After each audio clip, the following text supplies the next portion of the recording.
Als je echt wilt weten hoe de wetenschap werkt, moest je maar eens op internet kijken naar het interview van Fletcher Prouty, een kolonel onder John F. Kennedy. En dan kun je zelf bedenken waarom dat die Rockefellers uit een olie zijn gestapt en in erneuerbare energieën zien gaan investeren. Ja?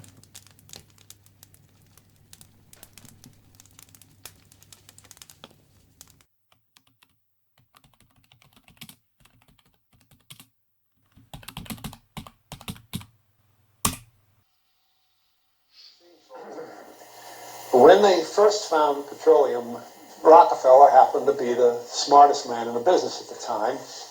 So in order to get the price up, they hit on the idea that they would have to make it appear to be scarce. In 1892, there was a convention in Geneva of scientists to determine what organic substances are. So at this Geneva convention, Rockefeller took advantage of sending some scientists over who said oil, petroleum, is hydrogen, oxygen, and carbon. Therefore, it must be derived from the spoiling, the rotting of formerly living matter. And playing the game properly, when this scientific convention was over, they defined oil as a residue from formerly living matter. It's called fossil fuel for the minds of the public to feel that it is an asset that is running out. Professor Kacharov, a scientist who claims through laboratory tests the existence of abiotic oil. Well, that will be something.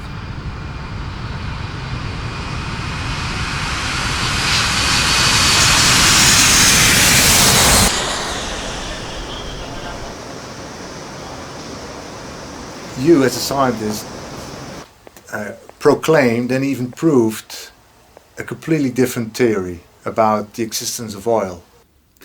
Well, according to our, I would say, controversial point of view, hydrocarbons is the product of our planet. They are generating on the depths of roughly 100-200 kilometers, then migrates into the Earth's crust and form oil and gas deposits. So we could say that this is a blood of our planet. How did we prove this concept? We make experiments. We have a very developed high-pressure equipment at my mother university, Gubkin State, Russian University of Oil and Gas. I try to explain it very simple. This is a surface of the Earth. This is a depth of roughly 100 kilometers. This is a crust of the Earth. Below 100 kilometers, there are donors of carbon and hydrogen. We add in this mixture ferrum oxide and put this mixture in the capsule, pressurize it and raise the temperature.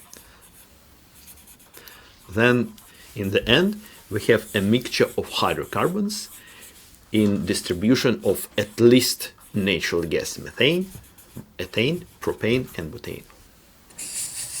The mixture of these hydrocarbons from this depth to the crust could be moved via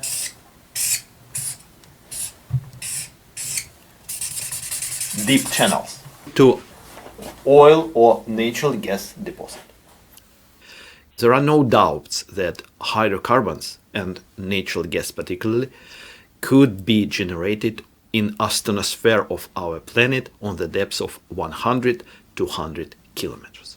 So then you're saying that it is infinite as well? Yes, indeed. That the world is producing it over and over again? Yes.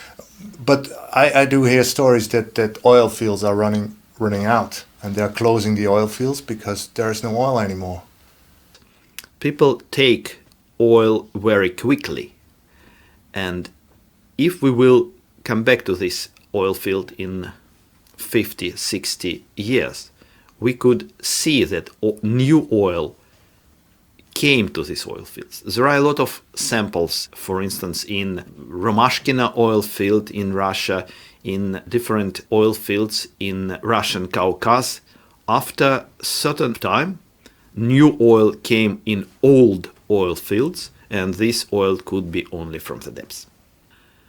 We use oil, crude oil, to produce most of the fuel which we use for our vehicles and heating equipment. According to very known calculation, we do use only 15% of oil produced every year. 15%. We don't need to find new oil fields or gas fields. We don't need to accelerate oil and gas production.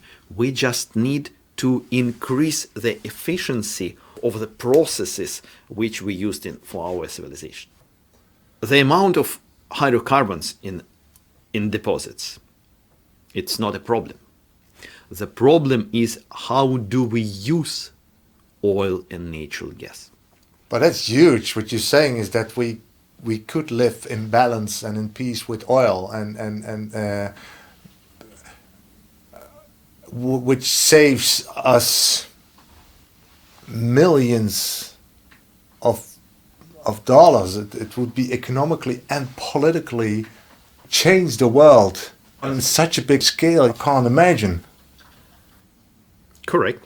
And I mean, why I'm not reading and seeing this in the mainstream media? Your question is your answer.